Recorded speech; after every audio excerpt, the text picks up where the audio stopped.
built here in the Harland and Wolff dockyard in Belfast, Northern Ireland. At the time, Belfast was one of the busiest ports in the world, trading goods from all over the British Empire. But the coastline of Belfast hasn't always looked like this. At one time, the city didn't even have a natural harbor big enough to accommodate a ship like the Titanic. Our investigators, marine engineer Rupert Kayser and historian Jennifer Regan, have come to find out why and how this land was turned from a muddy swamp into the world's largest, busiest port. They want to build a picture of the world that created the Titanic. Jennifer Regan from Georgetown University is an expert in early 20th century history. As a social historian, she is interested in investigating the people, the city, and the shipyard that built the Titanic. Jennifer begins here in the now derelict headquarters of Harland and Wolff, the company that built the ship. We all know that the sinking of the Titanic was probably the greatest maritime disaster of all history. But I'm interested in a different story about the Titanic, the lost world behind the Titanic. I've come to learn about the shipyards, the workers, and I want to know first, where did the idea come from? Why did Harland and Wolff, here in Belfast, decide to build the largest ship that man had ever seen? The 1900s were a time of innovation and invention, both on the land and on the sea. A new generation of steamships began a revolution in global travel. A company called the Cunard Line led the field with two superfast vessels, the Mauretania and the Lusitania. Harland and Wolff's chairman, William Peary, was determined to challenge this supremacy. He planned the construction of three vast new liners. One of them would be called the Titanic. These ships were to be built by hand without any of the modern tools and technology that we have today. And as an expert in marine engineering, Rupert Kayser is fascinated by the question of how it was done. On the 31st of May 1911, the Royal Mail ship Titanic was launched from this slipway. Now, it wasn't her technology that really set her apart, it was her immense scale. Now, what I'm interested in finding out is what were the feats of engineering and the challenges that had to be overcome in order to create the largest ship in the world. The scale of William Peary's ambition becomes clear when we look at the blueprints for the Titanic. His ship would be 880 feet long, equivalent to 6 Boeing 737s laid end to end. The Titanic could accommodate 3,500 people. There would be 9 decks, and fully laden, she would weigh 67,000 tons. She would be the heaviest, tallest ship afloat. 5 years before she first sailed, the design process began here in the Harland and Wolff drawing office. In a storeroom, Jennifer discovers, hidden away, the original plans for the ship. What I'm looking at are these plans which date from the exact same time period as the Titanic. And they're beautiful, they're hand-drawn, and this is not actual paper, it's actually linen.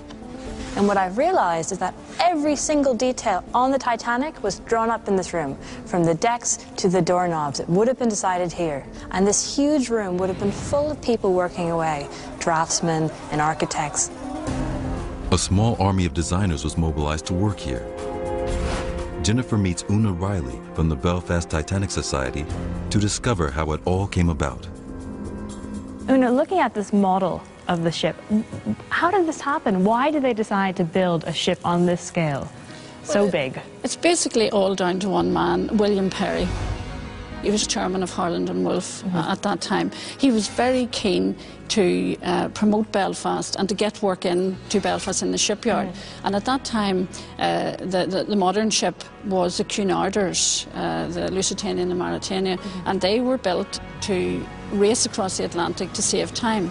Now Perry decided, no, I'm not going to go for that market. Right. The Americas are opening up, there's immigrants want to go there. I'm going to build the biggest, most luxurious ships in the world to attract the millionaires, and we're going to fill the other spaces with immigrants.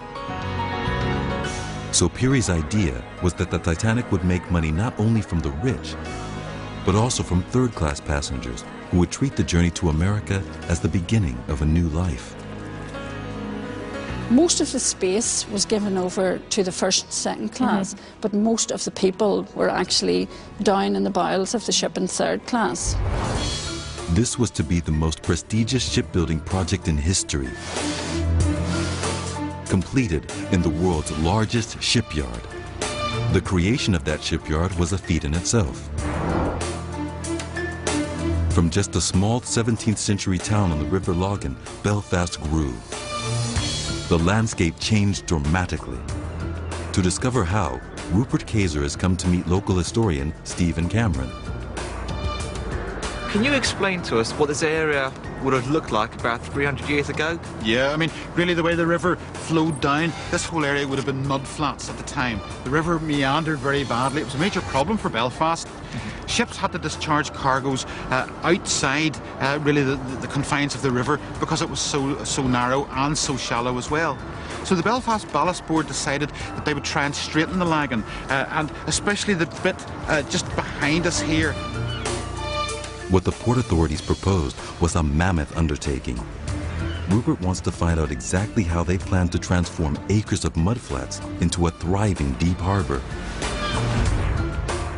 He goes to visit Jonathan King, historian of the Belfast Harbour Commissioners. Shipbuilding had started in Belfast in the 1790s. Jonathan is able to show Rupert the original plans for the harbour's development. It's hard to imagine, but the port actually starts here. The River Farset used to flow down Belfast's High Street into the River Lagan, and that's where the first wharf was built back in 1613. Now back then, none of this land existed. So all this area here was sort of like mud flats at low tides? All mud flats, all sandbanks, of not much use to man or beast. Using Jonathan's map as a starting point, we can see just how drastically the shape of the coast was altered. The harbour authorities cut a straight channel from the town to the sea. The mud and materials they took from the dredging were used to create all this land. The Titanic would be built on an artificial island called Queen's Island. It is the size of 20 football fields. What I find particularly amazing, and I think what a lot of people to this day find staggering, is that in the middle of the 19th century, how on earth could you have created such a huge area of industrial land without the use of the big machines we have today? Yeah, so it was a huge undertaking. You have to imagine men with spades in the mud, in the sleet, digging this out physically. It was back-breaking, dirty, hard work. But it was a wonderful benefit because it gave Belfast the land and the space it needed to become shipbuilders to the world. By 1909, Belfast City Harbour and Dockyard was a vast site. The workers believed that their shipyard was the best in the world, and they were ready to begin building the Titanic. With no idea of the tragic end to which this enterprise was destined, they set about turning William Peary's dream into a reality. Our investigators are in Belfast, Northern Ireland, in search of the world that produced the Titanic. In the years running up to the ship's construction, a vast, deep harbor had been created here to accommodate large ocean-going vessels. But since nothing on the scale of the Titanic had ever been attempted, the next stage, before the shipbuilding could even start, was to create a yard capable of handling the job. A gigantic steel frame, called a gantry, would be needed to house the hull as it grew. It would have to be the biggest of its kind. Historian Jennifer Regan has come to see what's left of it with Una Riley of the Belfast Titanic Society. So Una, we've left Harland and Wolff headquarters, and that's where the idea happens. And that's where the plans are drawn. And then this is where the construction happens. Yes. Right? Where are we? We're actually standing on the slipway where the Titanic was built. It was actually built in that area there. The gantry that surrounded her was over 800 feet long and twice the height of the Lincoln Memorial. Today, only traces of this massive structure remain. And you can see the stumps of the gantries over here. There's metal bits sticking out here. These metal bits. Now, and they would have risen hundreds of feet in the air. So this area we're standing on right now, which is, I mean, it's kind of a wasteland in a way. It is, it is. This would have been all structures, and this would have been hundreds of people. Yes, I mean, this would have been an anthill of activity. There would have been men scurrying about on top of these huge big gantries, working cranes, riveting. So this would have been an incredibly noisy, dangerous area. The gantry dominated the Belfast skyline for 6 decades. It had 16 movable cranes, lifts, and walkways. It weighed over 6,000 tons. Rupert Kayser has come to talk to one of the men who worked beneath it, former ship worker George McAllister. It must have been a very awe-inspiring sight for people who come here for the first time and see this colossal, great lattice work of metal and these 2 ships forming underneath it. Well, I came in here as a 16-year-old boy, and I was amazed at the noise and the number of people, the number of men working in this particular area here alone. The deafening sound of the shipbuilders at work could be heard across the city. That is the first thing any visitor would hear, was the noise of the plates being hammered and the riveting. The riveters were riveting all day long with hammers, just hammering on a steel box. Those boys came out stone deaf. There's no doubt they came out stone deaf. They had no ear protection or no ear anything protections, like no safety boots, safety toe cap boots, no gloves, no helmet, nothing whatsoever. Shipbuilding was the city's main industry.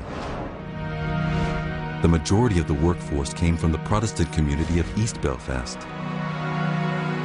Jennifer and Una are exploring the network of streets which housed the workers who built the Titanic. So Una, this is a typical street that the thousands of Harland and Wolff workers would have worked on, would have lived in.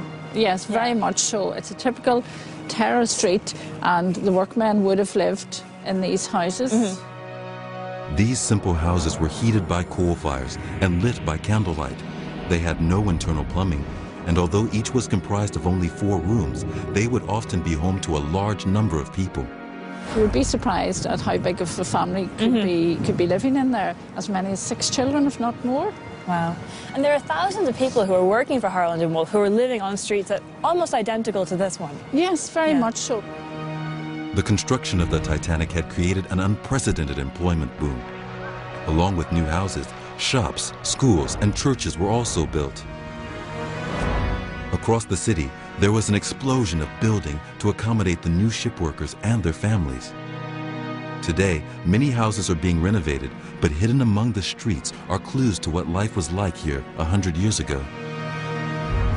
Una, looking at this photograph of Belfast in the early 1900s, the street we're standing on now has a lot of the original features. It has indeed. It has got the original cobbles, and not only that, but the lampposts. The lampposts are beautiful. Absolutely. They would have been the original gas lamps, and they're absolutely wonderful that they're still here.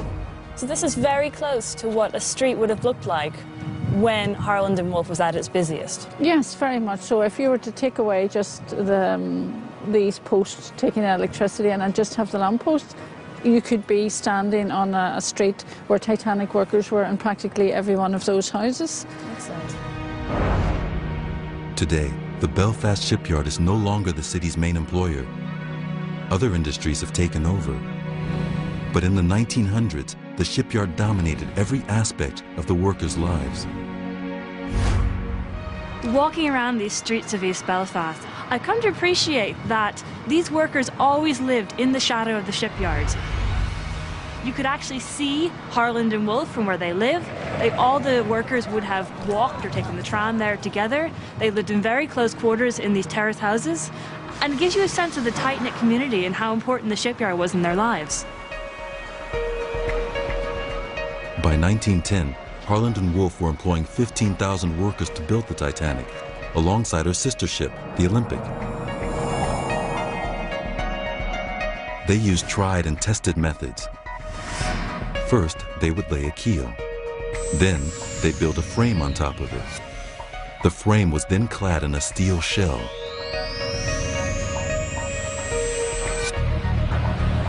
Tens of thousands of tons of steel were poured, rolled, and shaped. They were cut on site into plates 30 feet by 6 feet, and then delivered to the gantry along a network of railroad tracks. When these plates were in position, construction would begin. The shipyard is littered with the relics of this process. Looking for clues, you're asking for clues. Let's have a look in here. We'll dig this up and we'll see. Here we are. Here we're getting pieces here, look, see. There's a piece of a rivet. Interesting, that is. There's another little piece of a head of a rivet. And here's nuts and bolts, a plate washer on the temporary nut. And is it likely that that any of these items could have been used to build the Olympic and Titanic? Well, this is the slipway that the Titanic came off. I cannot guarantee you that they came off Titanic, but one never knows. Sure. Over 3 million of these rivets were used to hold the hull together. Further clues can be found in the maze of railroad tracks, which an army of 50 small cranes used to travel around the shipyard. 3 of the cranes still stand. They were powered by steam. Yeah, those 3 cranes are the last of the steam cranes that's left here in Harlands. They were here at the time of Titanic. They helped to build Titanic. When George McAllister worked here in the 1970s, he operated a crane just like this one. And that's the old boiler behind you there, and it's made the steam. And he operated these levers for lowering the jib. These cranes were the workhorses of the shipyard. Able to lift 5 tons and using tried and tested technology, they were extremely reliable. The simplicity of their design meant that they would remain in service for decades. It's amazing to think that these cranes, once helped build this legendary vessel, and they're just sitting here, rotting away. It wasn't just the machinery that had to be resilient. For the men building the Titanic, conditions were tough.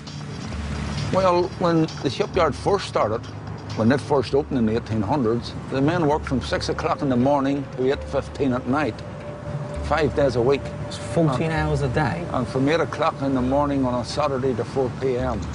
It was a dangerous job to be done. There was lots of injuries, such as bits of riveting flying off, boats maybe falling off the top of the ship, men working down below. Well, you just had to carry. In those days, they were glad of a wage, so they just had to carry on with it. Harland and Wolff were tough employers.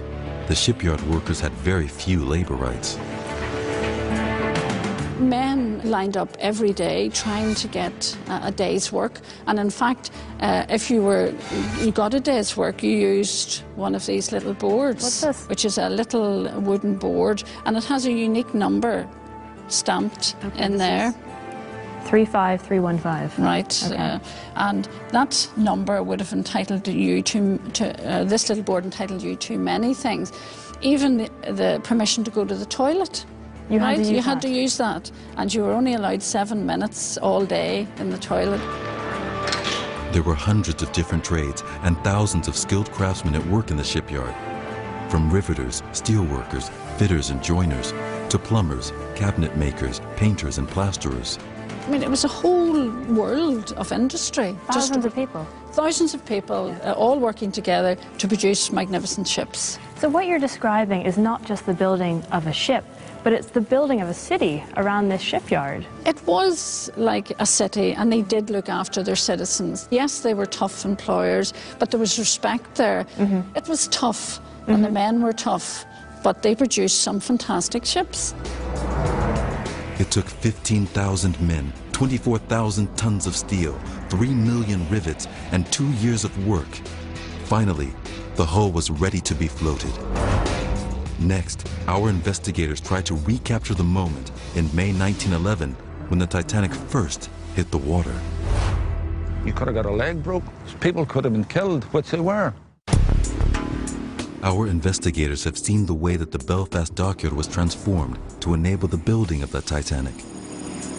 Then, after 2 years of hard labor by 15,000 men, the ship's hull was complete. The next stage, before any work could be done on the interior, was the launch. It would be a moment of celebration and anxiety. Una Riley of the Belfast Titanic Society tells Jennifer how it happened. Una, tell me about the day of the launch, because we know that some 10,000 people showed up here, but actually they were just launching the outer shell of the boat, right? That's true. The ship was built here, basically the hull, and it was into these waters here. The Titanic would be launched on that day, 31st of May 1911. The hull's entire weight rested on rows of wooden supports called pit props. For the ship to enter the water, these props had to be knocked away by hand. To find out more about this highly dangerous procedure, marine engineer Rupert Kayser has returned to the Titanic slipway with George McAllister. Now, she's the largest ship in the world. It must have been an extremely dangerous time with this huge vessel towering above and knocking away all the wooden supports. I mean, was it really that dangerous? Yes, it was very dangerous because those pit props, as we call them, were flying everywhere. Right. So you could have got a leg broke.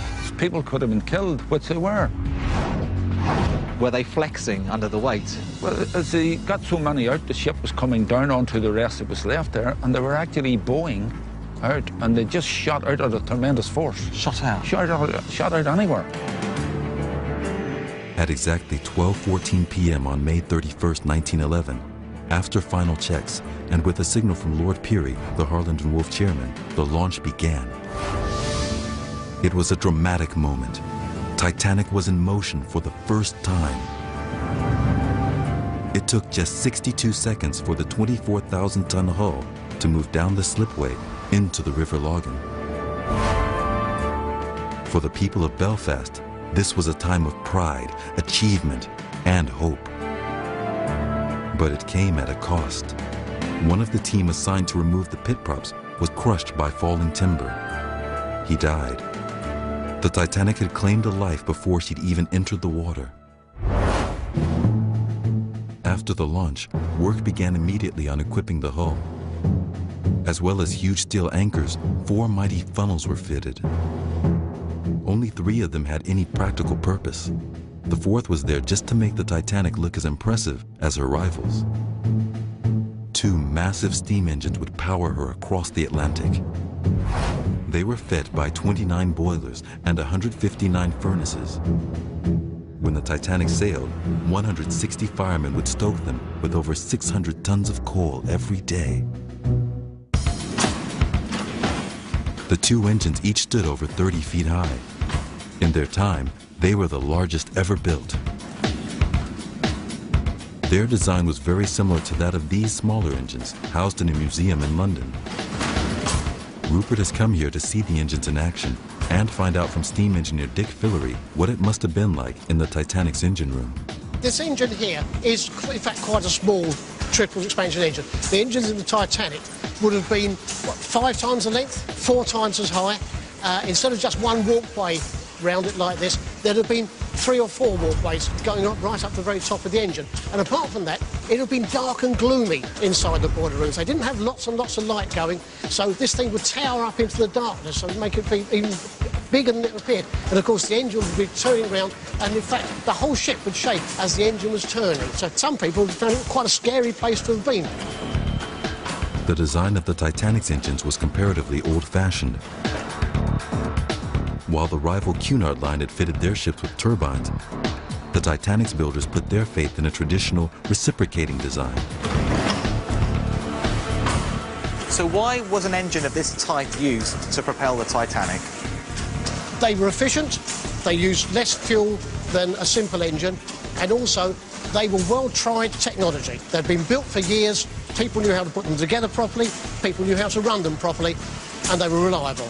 And that was what a shipping company likes. The Titanic did, however, have an auxiliary turbine engine, powered by the exhaust gases of her 2 main engines. This drove a third, central, four-bladed propeller. That's a little strange because at the time ships had either reciprocating engines or turbine engines. Why the combination? If it's going for efficiency, one of the things you've got to do, once you get in the ship, you've got to carry your fuel with you. So the less fuel you can carry, the more passengers, cargo or whatever you can carry in a boat.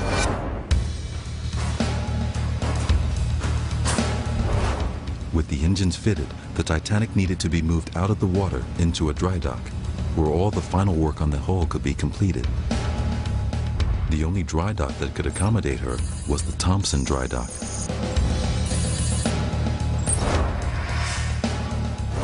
Rupert has come here to meet naval historian John Beattie from the Belfast Science Park. This really is quite an extraordinary sight. Absolutely colossal size. It really does take your breath away. It's fantastic to look at. Yes, indeed, the dock was totally filled by the Titanic.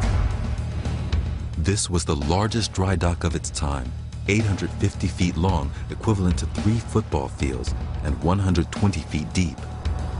To build a dry dock on this scale was an incredible engineering feat. Well, there really must have been some huge undertaking to create a dock of this size, especially 100 years ago. Yes, indeed.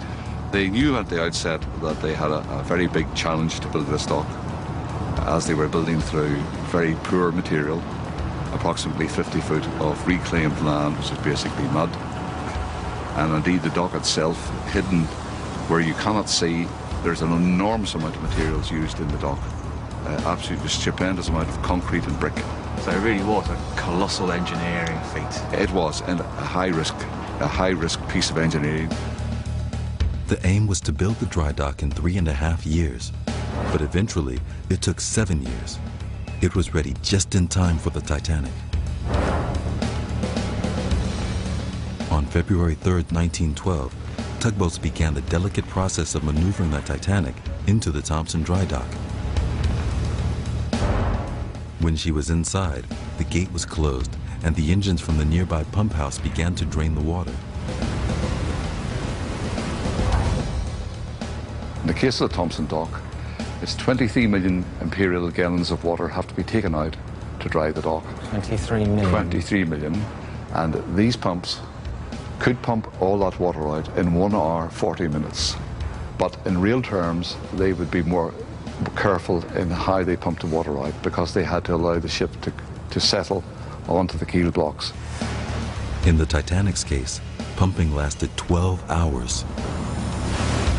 The operation was made more complicated because of the extraordinary length of the Titanic and the extreme value of the vessel. They were extremely careful that the 55,000 tons would settle precisely on the keel blocks. They didn't want to take any chance that they would damage the vessel as they bedded it down and dried it out. The final stages of construction could now take place. Fitting her mighty 3-blade propellers, wiring the ship's state-of-the-art electrical systems, and finally, painting the hull. By March 1912, the main structural and engineering work was complete. Now, the challenge was to fit out the interior and transform the Titanic into a floating palace. No expense was to be spared in making her the most luxurious liner ever built.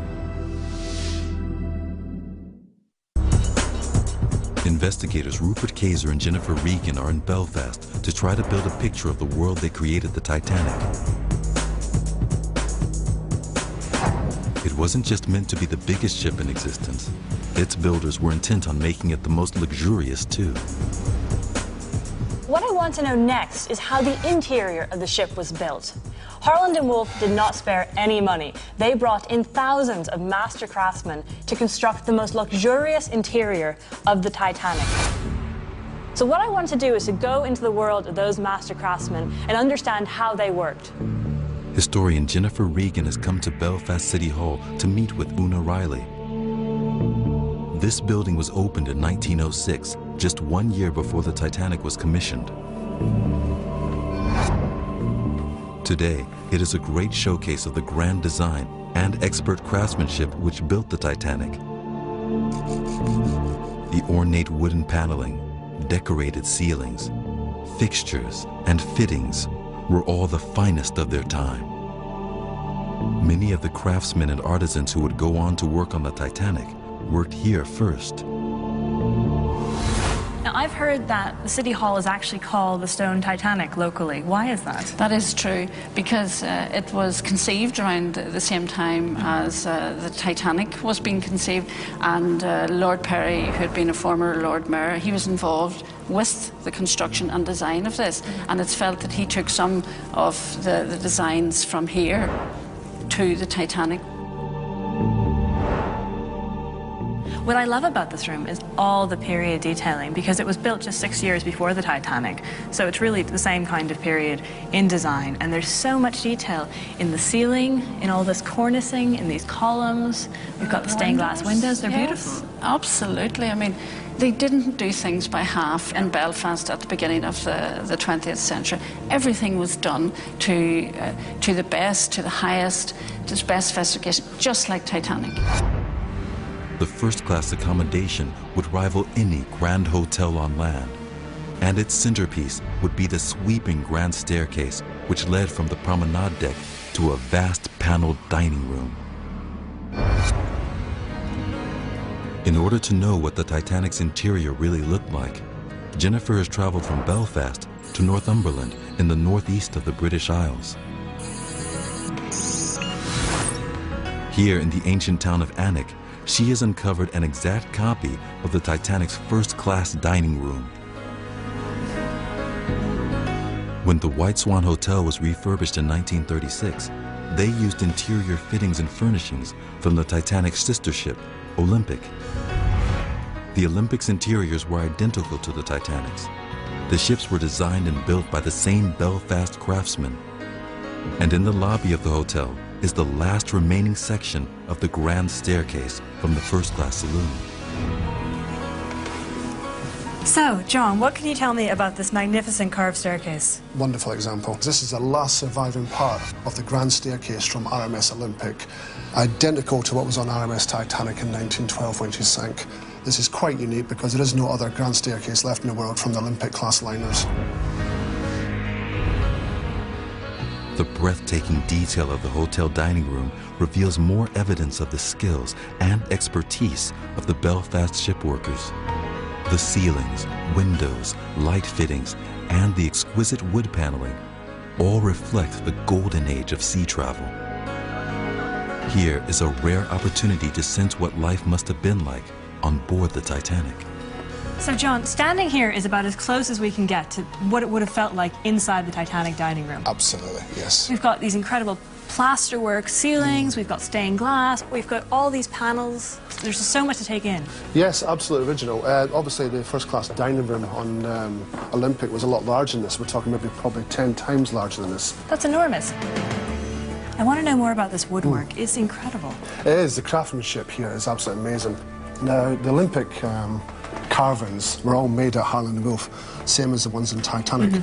And the craftsmen spent many hours working day and night to produce all this marvellous workmanship.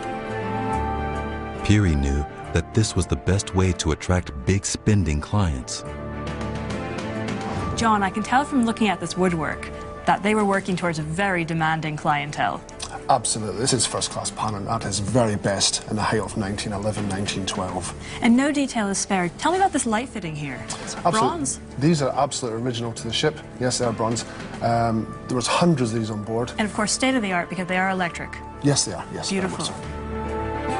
Every detail of the room is themed, a clue to its function. I'll bring this to your attention.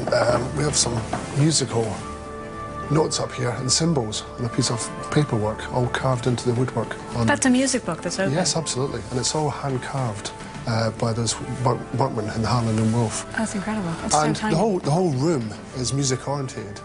We have guitars. So it's a room that was used for entertainment. Very much so. So all these symbols of entertainment and enjoyment. Absolutely. This room, although apart from being used as a first-class dining room, was also used for dancing and for music. I mean, this really demonstrates to me the level of detail that went into this room. And it's absolutely staggering when you think about the number of people that would have had to have been working on a room like this to produce this level of detail. John White has a unique collection of memorabilia and artifacts from both the Olympic and the Titanic. Again, these relics reveal an outstanding level of craftsmanship and dedication. When I see the level of detail that went into the interior of ships like the Titanic, it gives me a sense of actually the scale of the workforce that would have been involved in the interiors, the craftsmen, metalwork, the glassware, the china, every detail down to the door handles. And that really shows me how important the Titanic was for Belfast and how it helped build the city, which was buzzing with activity and master craftsmen. At 8 o'clock on the evening of April 2nd, 1912, the Titanic left Belfast for the last time. She was bound for Southampton, where she'd collect the passengers for a maiden transatlantic voyage. On Wednesday, April 10th, 1912, when that voyage began, she sailed with the aspirations, dreams, and ambition of a generation. Just 5 days later, hope would be replaced by shock and grief as word came back that the Titanic, the greatest of all ships, was lost. On April 2nd, 1912, the Titanic set sail from Belfast on the first stage of her maiden voyage. It had taken 4 years to realize Lord Peary's dream, to build a new flagship for the White Star Line. 15,000 Belfast shipworkers had built her plate by plate, rivet by rivet. They knew every bolt, every shaft, fixture, and fitting of this great ship, and they were immensely proud of their achievement. It was a magnificent piece of work by the shipyard men of those days to build the biggest moving thing in the world at that time. Yeah. Brilliant job. Actually, a brilliant job by the workmen. The Titanic left the English port of Southampton, bound for New York, on April 10th. She was the largest and most luxurious ship the world had ever seen. A unique piece of engineering. Her 2,000 passengers and 1,500 crew believed they were making history. Among them was the chief designer of the Titanic, Thomas Andrews. He brought with him 9 key workers from the shipyard, known as the Guarantee Group. What was the Guarantee Group? The Guarantee Group were a very special group of men who would have gone on the maiden voyage of each ship, and they would have been the best that the yard had in the time. So they would have been hand-picked, and the competition to go on board the maiden voyage of any ship would have been highly fought over, and once you knew you were awarded it, your family and everything would have been very proud. So these men joined Thomas Andrews on board Titanic to deal with any little problems that came up. Disaster came 5 days into the voyage, perhaps the most notorious incident in maritime history. A collision with an iceberg caused damage that no one could repair, and the Titanic sank in 3 hours. Almost 1,500 people died.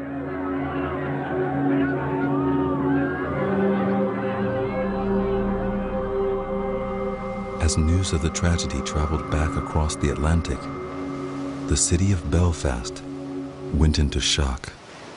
So there were thousands of people who worked on this project. It took years. There was an incredible amount of skill that went into it. So for the people in Belfast and the people who worked on this ship especially, it must have been devastating when the ship went down. That is true. It was devastating and it was unbelievable. We heard about the shipyard workers who broke down and cried at the fact that this ship that they had just sent away so few days before had sunk and all those people had died. In fact, it was never talked about in Belfast again for many, many years. The Titanic's chief designer, Thomas Andrews, was among the dead. So were the 9 men of the Guarantee Group. The shipyard was closed for a single day of mourning.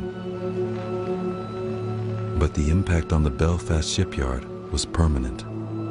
The golden age of the great transatlantic liners was over. It was felt by Belfast very, very much.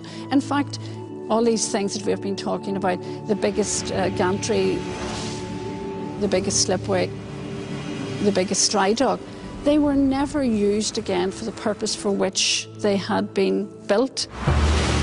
For Harland and Wolff, the sinking of the Titanic was the beginning of the decline.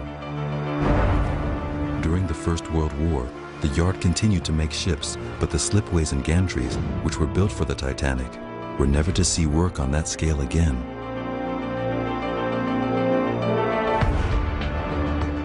Rupert Kayser has discovered one last relic of the shipyard's golden age.